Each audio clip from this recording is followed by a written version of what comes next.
मेरी सुबह कब होती थी और शाम कब होती थी इसका मुझे जंगल में पता ही नहीं चलता था।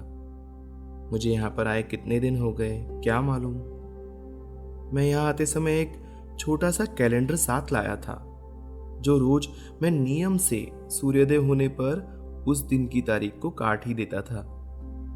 ऐसा काफी दिनों तक चला, लेकिन बीच में बड़ी गुफा में गुरुदेव के साथ गया था।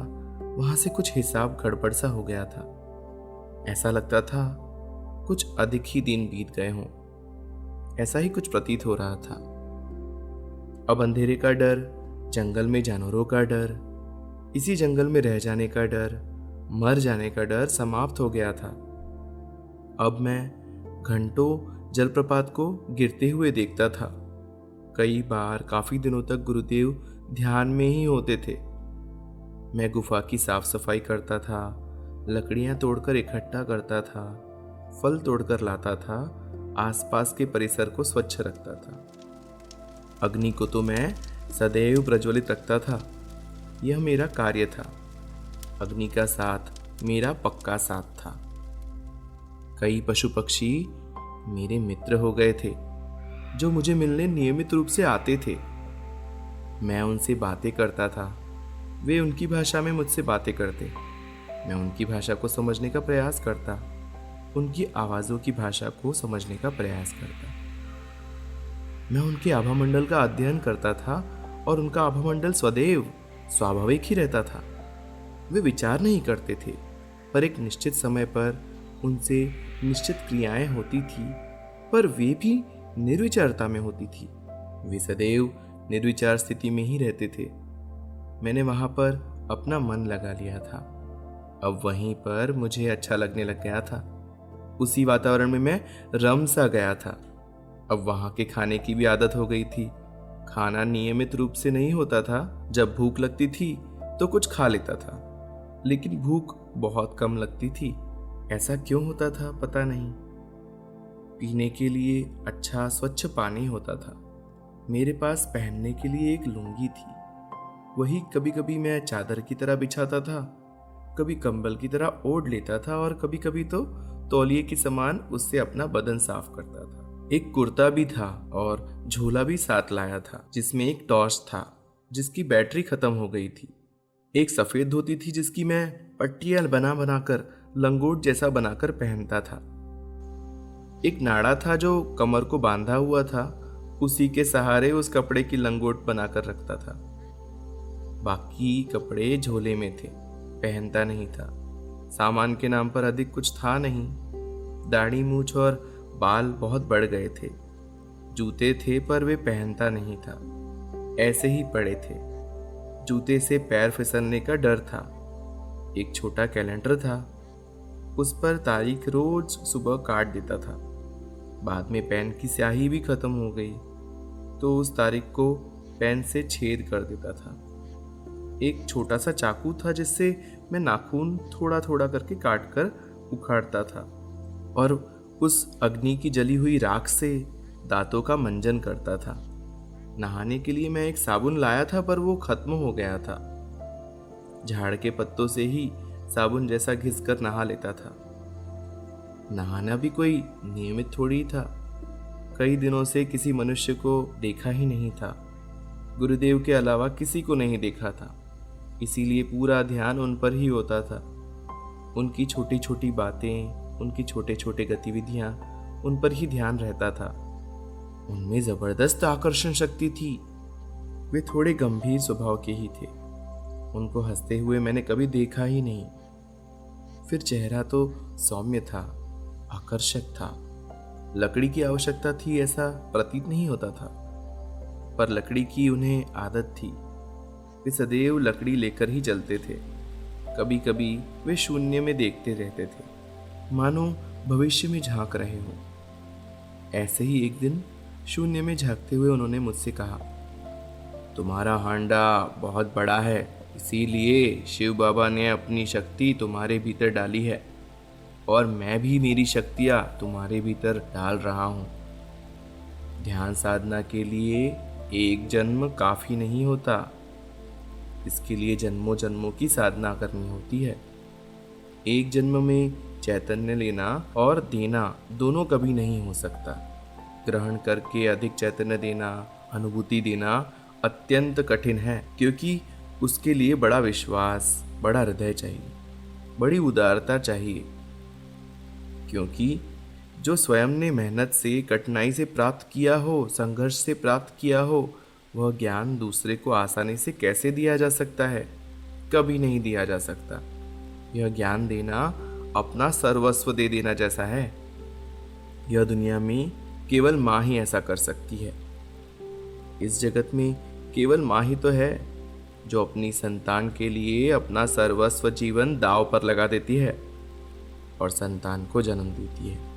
मैं उनको समझने का प्रयास ही कर रहा था, तभी वो गंभीर आवाज में बोल पड़े, तुम माँ हो, तुम्हारे भीतर माँ का हृदय है, तुम्हारे भीतर अपना सर्वस्व देने की क्षमता है। तुम अपना सर्वस्व किसी को भी दे सकते हो। तुम किसी को नया जीवन दे सकते हो। तुम किसी को नया जन्म दे सकते हो। तुम माँ बन सकते हो। तुम्हारे भीतर माँ बनने की पूरी पूरी संभावना है, मुझे दिख रहा है। उस संभावनाओं को जगाओ, उस माँ बनने की क्षमता को जगाओ। वह क्षमता हमारे गुरु जगत की एकमात्र आशा है, वही एकमात्र किरण है। तुम उस किरण को जगाओ। तुम अपने भीतर वह इच्छा तो जागृत करो कि मुझे मेरा सर्वस्व दे देना है। तुम चाहो तो दे सकते हो। मातृत्व का भाव तुम्हारे भीतर जन्मजात है। उस मातृत्व के भाव को जगाओ। तुम्हारे भीतर स्त्री सुलभ भावना है, उसे जगाओ। पुरुष पा सकता है लेकिन दे नहीं सकता, लेकिन स्त्री पा भी सकती है, दे भी सकती है। समाज को ज्ञान स्त्री से मिल सकता है, पुरुष से नहीं। इसीलिए अपने भीतर के स्त्री तत्व को जगाओ। वह स्त्री तत्व मानव जाति को कुछ नया दे सकती है, नवजीवन दे सकती है। गुरुदेव क्या कहना चाह रहे थे वह मुझे समझ नहीं आ रहा था। मैं तो पुरुष हूं, मैं स्त्री कैसे बन सकता हूं? फिर ये मुझे स्त्री बनने के लिए क्यों कह रहे हैं भला? ऐसे कोई पुरुष स्त्री थोड़ी बन जाता है। ये क्या बोल रहे हैं? कुछ भी समझ नहीं आ रहा। हांडा बड़ा है यानी क्या? क्या बड़ा है? स्त्री बन जाऊं यानी क्या बन जाऊं? मां कैसे बनूं? मातृत्व की भावनाएं जगाऊं कैसे? वे क्या कह रहे हैं? मातृत्व की भावनाएं जगाना यानी क्या? वे क्या कहना चाहते हैं? कुछ समझ ही नहीं आ रहा। उनके सानिध्य में मैं समझ गया था कि ये कोई मजाक तो नहीं कर रहे। यह जानकर मैं गंभीर हो गया था। क्या ये मुझे स्त्री बनाना चाहते हैं? मैंने अपना सिर उस दिन खूब धुना, पर मुझे समझ में नहीं आया। फिर दूसरे दिन की सुबह मैंने ध्यान के बाद गुरुदेव से प्रार्थना की कि आप क्या कह रहे हैं। यह मुझे रत्ती भर भी समझ नहीं आ रहा। इसीलिए मैं आपसे प्रार्थना करता हूं कि आपकी इच्छा अनुसार मैं स्त्री बन जाऊं। आप जो अपेक्षाएं मुझसे कह रहे हैं, मैं आपकी अपेक्षाओं को पूर्ण कर पाऊं। बस यही आशीर्वाद कीजिए। मुझे उस समय गुरुदेव के ही शब्द याद आ रहे थे। गुरु कहते हैं अपने स्तर पर, लेकिन शिष्य सुनता है अपने ही स्तर पर। दोनों में संवाद नहीं हो पाता। ठीक ऐसा ही हो रहा था। वे बोल अपने स्तर पर रहे थे, पर मैं समझ अपने स्तर पर रहा था। इसीलिए दोनों में संवाद नहीं हो पा रहा था। उनकी बात मेरी समझ ही नहीं आ रही थी। मैं उनसे कुछ ज्ञान ग्रहण करने के उद्देश्य से आया था, और वे ज्ञान देने की जगह मेरे ही भीतर के किसी ज्ञान को जगाने का प्रयास कर रहे थे, ऐसा मालूम हो रहा था। तो वह क्या है जो मेरे भीतर है, और वे क्या बाहर निकालना चाहते हैं, और वे क्या बाहर निकालने का प्रयास कर रहे हैं? मैंने मेरा ही आत्मचिंतन किया। परमात्मा को जानने की तीव्र इच्छा मन में तो थी, और ईश्वर को जानकर वह मार्ग दूसरों को बताने की तीव्र इच्छा भी थी। बस इसी उद्देश्य से तो मैं इस मार्ग में आया था। पर परमात्मा तो अभी भी मुझे नहीं मिला, तो उसका मार्ग मैं दूसरों को कैसे बताऊं? दूसरों को ईश्वरीय ज्ञान बांटने की इच्छा तो है, पर ईश्वरीय ज्ञान तो मुझे मिला ही नहीं। तो बांटू क्या? बांटने का सवाल ही नहीं आता। कोई चीज मिले बिना उसे कैसे बांटूं?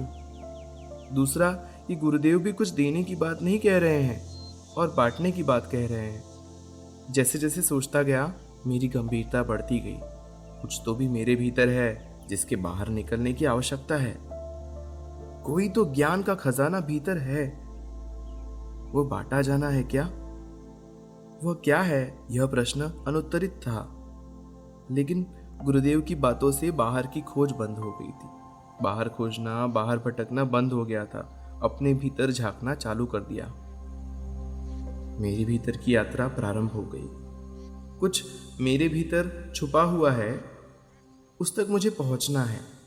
मेरे अंदर क्या हो सकता है? मैंने जीवन में क्या पाया है जो भीतर होगा? कुछ भी तो नहीं पाया है। फिर अचानक से मेरे दिमाग की बत्ती जली कि मैंने कुछ प्राप्त नहीं किया है, लेकिन शिव बाबा के शब्द याद आने लग गए। उन्होंने कहा था, मैंने मेरा सर्वस्व तुझे सौंप दिया है। ये गुरुदेव जो कह रहे हैं वो शायद वही तो होगा, क्योंकि शिव बाबा ने कहा था, मैंने मेरा सर्वस्व तुझे सौंप दिया है। जबकि मुझे स्वयं में कुछ प्राप्त किया है ऐसा कुछ भी नहीं लगा था। शिव बाबा कह रहे थे, मैंने मेरा सर्वस्व तुझे दे दिया है। और गुरुदेव कह रहे हैं कि तेरे ही भीतर है, बस उसे बांटना है। दोनों में कुछ समानता प्रतीत हो रही है। दोनों अपने स्तर पर कह रहे थे, वे दोनों समझ रहे थे, वे दोनों जान रहे थे। बस अनजान था तो बस मैं ही मूर्ख था जो समझ नहीं पा रहा था। मैंने आने वाले समय का इंतजार करना ही उचित समझा, क्योंकि वही आगे का निर्णय बता सकता था। गुरुदेव की ही इच्छा थी, जो भीतर है वह बाहर आए और मेरे द्वारा जन जन तक यह ज्ञान पहुंचे। केवल ये इस जन्म की बात कह रहे हैं या अगले जन्म की, ये मैं नहीं जानता, क्योंकि यहाँ पर तो कई दिनों तक किसी जन को देखा ही नहीं है। गुरुदेव बात को गहराई के साथ कह रहे थे और मैं था कि उस गहराई को समझ ही नहीं पा रहा था। ऐसा लग रहा था जब कुछ समझ में न आए तो अपने गुरु शक्तियों के प्रति संपूर्ण समर्पण का भाव ही श्रेष्ठ भाव है।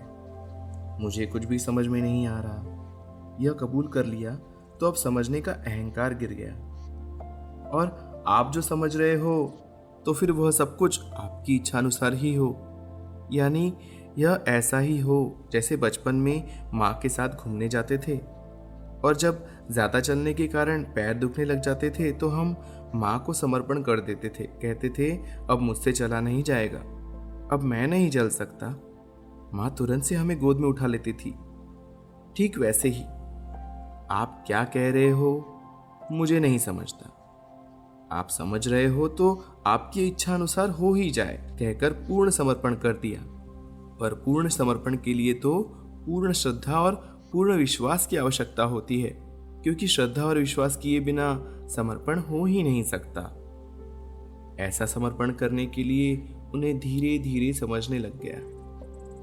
वे मुझे भीतर जाने के लिए प्रेरित कर रहे थे।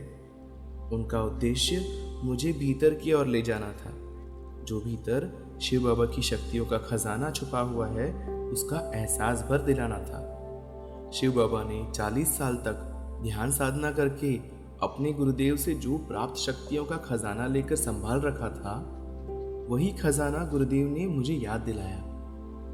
यह शक्ति संग्रह है और शक्तियां संग्रहित केवल बांटने के लिए की जाती है। गुरु तत्व सदैव प्रकृति में जाकर प्रकृति से समरसता स्थापित करता है और प्रकृति से ग्रहित अनुभूति का सुप्त भीतरी ज्ञान, सजीव ज्ञान ग्रहण करता है। इस प्रकृति के बहुमूल्य खजाने को अपने बांटने के स्वभाव के कारण जन सामान्य तक पहुंचाता है। इस बांटने के स्वभाव के कारण ही प्रकृति की शक्तियां इनके पास खींची चली आती हैं। अचानक मुझे गुरुदेव के शब्द याद आए, तुम्हारे देने की क्षमता पर ही तुम्हें परमात्मा से प्राप्त होता है। सचमुच प्रकृति की तरफ देखो तो प्रकृति सबको देती ही रहती है। बादल पानी देते हैं, फिर छोटी नदियां बनती है और छोटी नदियां बड़ी नदियों को पानी देती है और बड़ी नदियां समुद्र को। कहीं बादल पृथ्वी को पानी देते हैं, पृथ्वी वृक्ष को, वृक्ष पक्षियों को फल देते हैं, प्रकृति का गुण धर्म है देना। प्रकृति सबको समान रूप से देती है, किसी से भी भेदभाव नहीं करती। उसके लिए सब समान है। अगर आप नदी पर जाओ, नदी पर सब जातियों के लिए, सब रंगों के, सब धर्मों के, सब भाषाओं के लोगों को समान पानी मिलता है। वह धर्मात्मा और दुरात्मा में कोई अंतर नहीं करती, दोनों को समान पानी देती है। शायद ये सब भेद मनुष्य के द्वारा बनाए हैं। ये अलग अलग भेद बनाकर मनुष्य प्रकृति से दूर हो जाता है। प्रकृति के सानिध्य में व्यक्ति प्रकृतिमय हो जाता है। वह प्रकृतिमय व्यक्ति कोई भेदभाव नहीं कर सकता है। ध्यान करने वाले प्रकृति के साथ रहते रहते प्रकृति के समान हो जाते हैं, असमानताओं के ऊपर की सोच रखते हैं और यह प्रक्रिया स्वयं ही घटित हो जाती है।